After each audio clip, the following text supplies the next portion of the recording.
يبدو أن الكلام على مشاعر الجماهير وعن فخر الجماهير بالنادي الأهلي قاد الناس اللي اختارت على 9205 الاختيار يا باشمهندس الحجز على مشاعر جماهير الأهلي لمصلحة من؟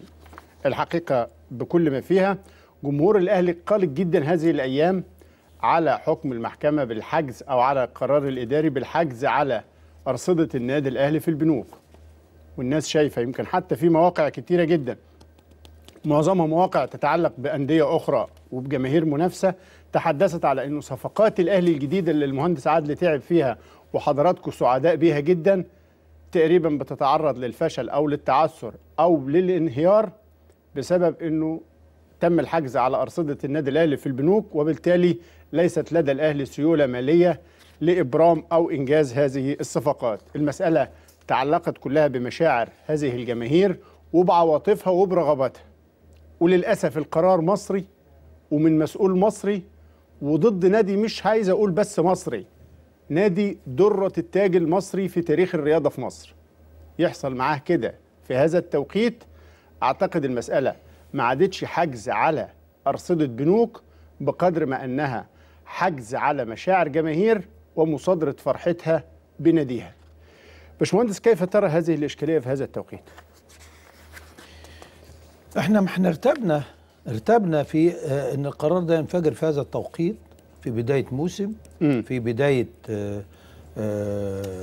يعني امل كبير بيتحط في تغيير فكر النظرة الى الرياضة، في يعني مش ممكن يعني نرجع الى وراء بهذه القوة هذه السرعة في التعامل مع الرياضة والتعامل مع الأندية اللي ليها دور من الرياضة. يعني ده الأهلي والزمالك والأندية الشعبية، حتى النادي الأولمبي ده مصنف ان هو صاحب الميداليات الأولمبية يعني. صحيح. ورغم كده ايه التعسف اللي الأجهزة الإدارية الموجودة في الدولة بتتعامل بيه مع الأندية ده. ازاي يعني حجزه ومش حجزه؟ الأندية دي بتمثل مين؟ وعشان ايه؟ خدت الاراضي دي وهربتها بره زي غيرها؟ يعني ايه اللي عمله الاهلي ولا الاسماعيلي ولا الزمالك عشان يتحجز عليهم؟ ولا كانوا حجزوا على مين قبل كده؟ صح؟ لا يعني والصالح مين؟ يعني انت عايز تقول يعني الاهلي يا تدفع يا تقفل؟ او الموظفين لحد امبارح ولا النهارده الصبح مستنيين حكم المحكمه عشان يقبضوا؟ بس الاهلي بيدبرها، ما حدش هيقدر يقضي على الاهلي، لان الاهلي جذوره في اعماق تاريخ هذا البلد. الناس كلها اللي بتعاكسه دي هي اللي مش هتتوجد بعد كده. انا مش قادر افهم كيف حتى الان المسؤول عن هذا القرار ما يطلبش بسرعه او حتى يحصل التقاء لرأب هذا الصدع وهذه المشكله. انا والله ما عارف افسرها.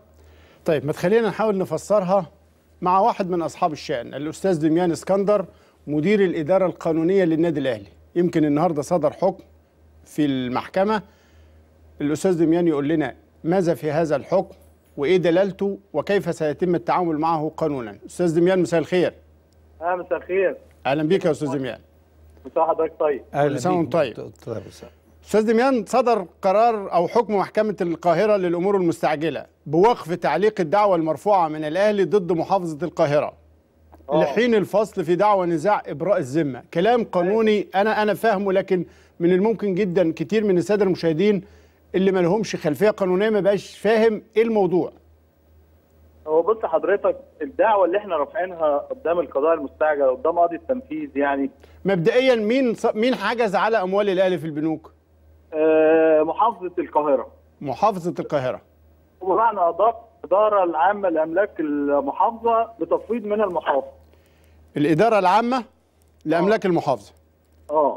يعني خلينا نقول محافظ القاهرة، خاصة إنه لا بس عشان نعرف، هل هو القرار صدر من الدكتور عبد العظيم وزير ولا من قبل ما يمشي على طول في 12/4 صدر القرار ده واعلن للنادي في 5/5 واحنا يعني سيد المحافظ الجديد الاستاذ عبد القوي خليفه. عبد القوي خليفه مش هو اللي لا حضرتك، ده صدر بتاريخ 12/4 قبل ما الوزير عبد العظيم وزير يمشي على طول. الراجل كان حريص على حسن الختام يعني. لا يعني حضرتك يعني كرسي في الكلوب يا ابراهيم، كرسي في الكلوب. يعني اي محافظ عنده نادي بيحاول يحل له مشاكل، احنا بالعكس بقى. وده اللي بنشوفه من محافظين الاسماعيليه واسكندريه وبورسعيد. يعني ايه اشكاليه ان تعمل لجنه تبحث هذا الامر يعني؟ وبعدين حضرتك يعني هو بيقول ان ليه ايجار على حسب كلامه متاخر 5 مليون مثلا، يعمل لي عليهم غرامات 11 مليون. طب ده في قاعده قانونيه بتقول ان الفوائد لا تتعدى اصل الدين. لا يعني صحيح. تضعف ازاي يعني؟ عليك 5 قال لك عليك 11. 11 غرامات بقى 16. 11 غرامات اصل الدين اللي هو على حسب وصوتك هيعلى هيبقوا 20. بص انا اقول لحضرتك مفاجاه هتنسي في الكلام ده كله، ويمكن الكلام دوت انا قلته قدام القاضي المستعجل. اذا كان اسمع، اذا كانت مفاجاه فيها اسرار قد تؤثر على الدعم ما تقولهاش. لا حضرتك، لحسن يبقوا 25. القرار ده اخر ماده فيه بتقول ايه؟ ينشر هذا القرار في الجريده الرسميه ويعمل بيه من تاريخ نشر. حتى هذه اللحظه ما نشرش هذا القرار. يبقى بيعمل بيه ازاي؟ من تاريخ نشره. نعم؟ لا ده يبقى قرار سيادي بقى من سياده المحافظ قبل ما يمشي. حضرتك معروف ان اي قرار بيصدر خلاص لا يعمل به الا من وقت نشره. ما اتنشرش لغايه دلوقتي، ازاي حجز بمقتضى القرار ده؟ طب ايه رايك بقى ان بكره هنشره عشان انت بقى قلت هذا الكلام؟ ما هو مواعيد نشره فاتت يا كابتن. طيب دلوقتي طب اسمع، في طرق غير المحكمه نقدر بشكل اداري او جهه اداريه عليا نقدر نتكلم معاها، يعني نطلب لجنه لبحث هذا الامر من الناحيه الفنيه والناحيه الماليه عشان نخلص من هذه الاشكاليه، ولا ايه يا استاذ دميان؟ لا الموضوع دخل في حجز طبقا لقانون الحجز الاداري حضرتك، اللي هو بيدي للجهات الاداريه ان هي تحجز، فدخل في قضاء. يعني ما ينفعش دلوقتي اي حد يتدخل يقول لك استنى اما القضاء يقول ايه. وبعدين احنا طعنين على القرار ومتحدد وطالبين شق عاجل بوقف تنفيذه، وتحدد له اول جلسه قدام القضاء الاداري اللي هي في 17/9. 17 ايه؟ 17/9 ده العاجل. ده اللي قدام القضاء الاداري حضرتك، اللي هو الطعن على القرار بالغائه يعني. ده مده طويله قوي، ما نقدرش نطلب تقصير الامد. مش شغالين في شهر 8 خالص، دي اول جلسه فعلا. احنا هي كانت 5 عشان رمضان يعني والاجازه القضائيه. لا هو يعني القضاء الاداري مش شغال في كده. قابلنا استاذ مستشار رئيس المحكمه وكانت 25/10، فاثرها لنا لاول جلسه هيشتغلها اللي هي 17/9. لكن حل المشكله اداريا مع المحافظه ده مش مطروح؟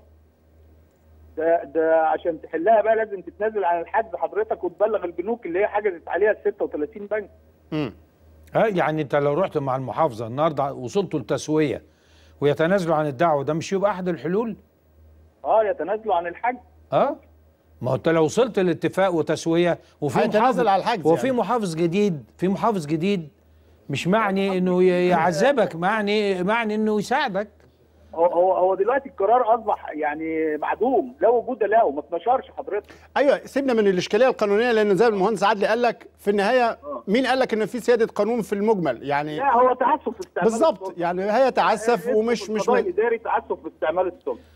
لا يعني ده لم ينشر، وبالتالي ورغم عدم نشره في الجريده الرسميه تم تنفيذه بدون النشر. ايوه تمام. انت دلوقتي بس يا استاذ ابراهيم معلش لحظه، عشان انا اصلي في الامور دي لما الواحد فات فيها في كتير، وانا مدير نادي وانا بتاع ايه، اصبح يقدر يفهم. وصححني يا استاذ دميان اذا كنت انا فاهم صح ولا غلط. دلوقتي في قرار بالحجز على الاموال، ارتبط القرار هو بناء على قرار. لحظه بس يا استاذ دميان. اتفضل. هتقول لي صح وغلط في الاخر. ارتبط بالنشر، يعني قال لك يعمل بهذا القرار من تاريخ نشره. تمام. ولم ينشر. واترفعت القضيه، ورغم كده حجز. معلش، ما هو حجز، لكن القضيه منظوره. خلينا بس عشان ايه نفصصها. الشق القضائي ده ملوش دعوه بالشق الاداري، الشق الاداري تنفذ وانت من وجهه نظرك عن سبيل الخطا، وده اللي انت طاعن بيه. تمام. لكن الشق القانوني ان في قضيه منظوره فيها موضوع وانت طاعن عشان توقف هذا الموضوع. تمام. مش كده؟ تمام. الحكم اللي صدر النهارده بيقول لك لا، انا مش هقبل اعتراضك لحد ما يتحكم في الشق الموضوعي، مش كده؟ هو في حضرتك غير الطعن على القرار كقرار اداري امام القضاء الاداري، احنا رافعين دعوه امام القضاء الموضوعي ببراءه ذمه النادي من كلام جميل. هو الشق وقفها كقاضي مستعجل اعتبرها منازعه تنفيذ موضوعيه، احنا مش رافعين دعوه تنفيذ موضوعيه، احنا رافعين دعوه مستعجله. انت قلت كلام قانوني بقى، ما انا كنت بكلم الناس دلوقتي يا استاذ دميان وانت بتقول لي صح وغلط، اصبر عليا. احنا مش بنترافع، اعمل معروف عشان الناس عشان الناس ما تتوهش مننا. اتفضل. دلوقتي انت الشق الموضوعي لسه ميعاد جلسته ما جاش. اللي هو هيبقى في 17/9. لا، في قضيه تاني امام محكمه جنوب، دي كانت يوم 24/7 وطلع اجازه فما تحددلهاش جلسه، اللي هي بتاعت براءه الذمه. ده في الاصل انت عايز تلغيه. لا، ده غير بتاعت مجلس الدوله حضرتك دي. انا فاهم يا استاذ دميان، احنا كده عموما عشان ما ندخلش الناس في اشكاليه قانونيه. احنا دلوقتي عايزين نقول كلمه ورد غطاها. هل هناك ثمه اجراء يمكن اتخاذه لاختزال الوقت او ان احنا نحل الموضوع ده، ولا لازم نستنى محكومين بالانتظار حتى 17/9؟ لا، هو طالما حضرتك الحكم بتاع النهارده اعتبرها منازعه تنفيذ موضوعيه، انا هعمل دعوه تاني بعدم الاعتداد بالحجز، يعني هكتب على حسب نص القانون، يعني هيبقى فيها وضوح اكتر ان دي مش منازعه تنفيذ موضوعيه عشان ما يحصلش نفس الكلام. ماشي، يعني اذا عندك مخرج يأثر الفصل في هذا الامر. ربنا يسهل. نشكرك يا استاذ دميان. شكرا يا استاذ دميان. شكرا استاذ دميان اسكندر، مدير الاداره القانونيه في النادي الاهلي.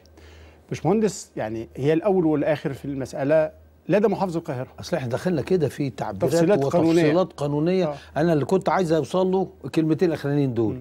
في اجراء دلوقتي نختزل هذا، قال في اجراء اخر هيعمله. مش هننتظر لحد 17/9. الوضع كده في النادي يعني. وليه؟ طيب محافظ القاهره ايه المطلوب منه؟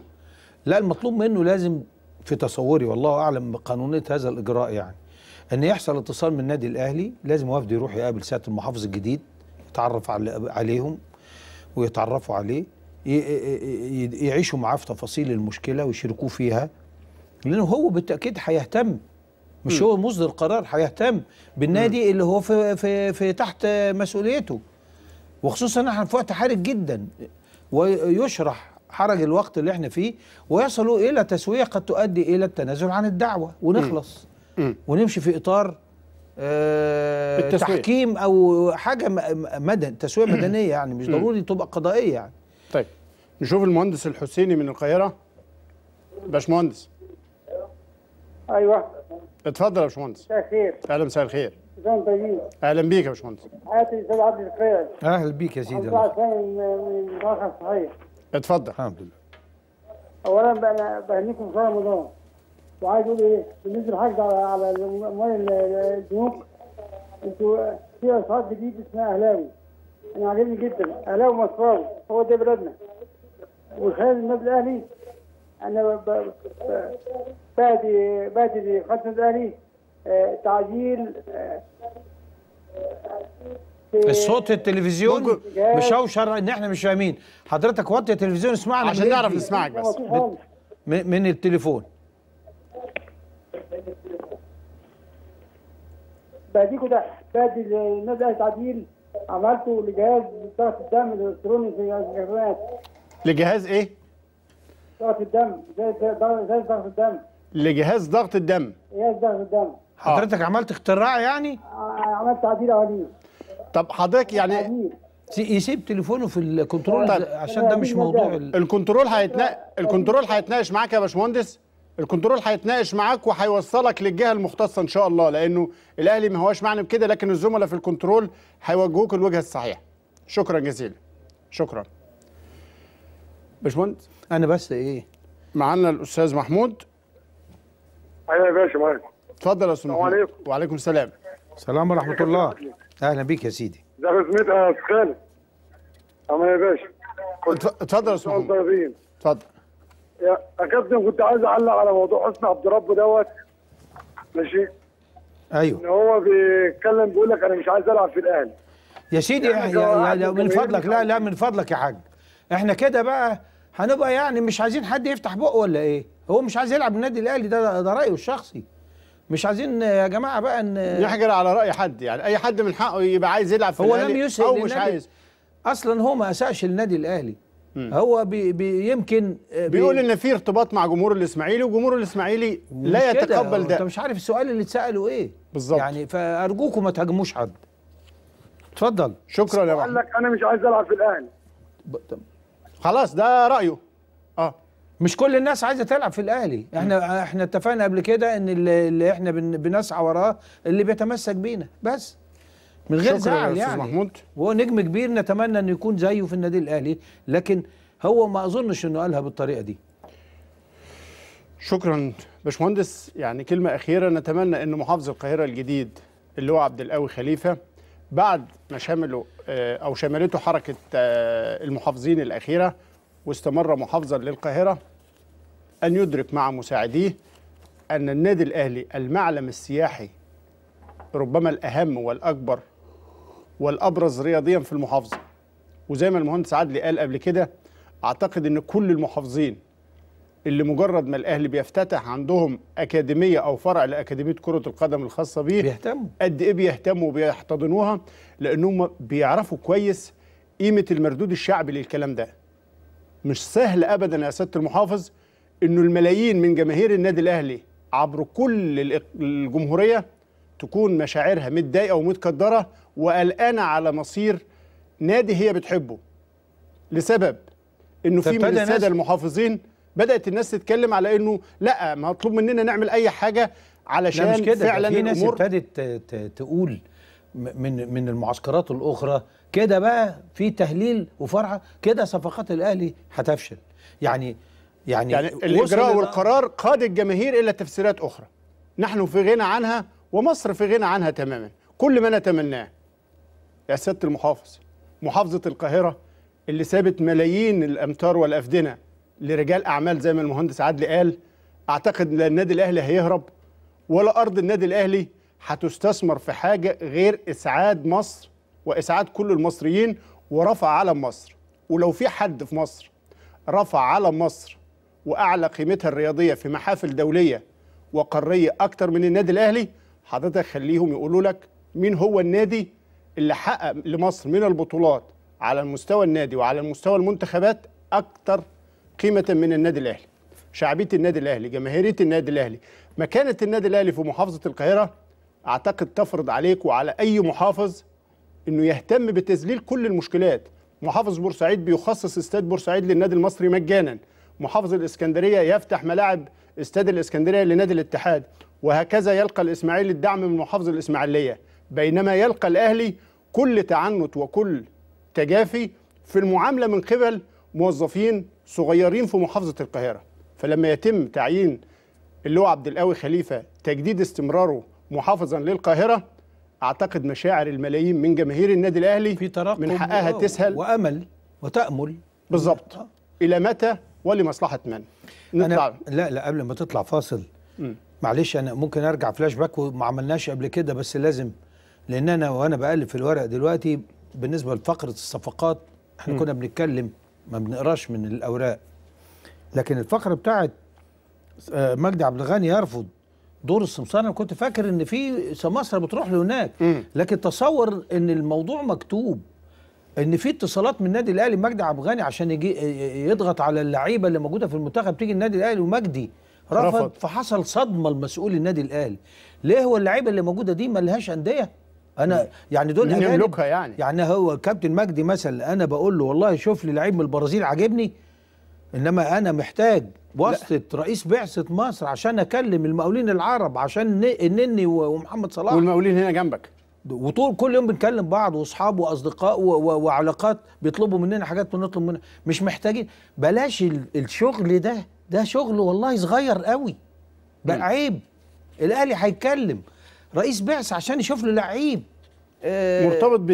مرتبط بنادي بيننا وبينه علاقات. ايه الخبر الغريب ده؟ انا بس حبيت اعلق على الموضوع ده يعني.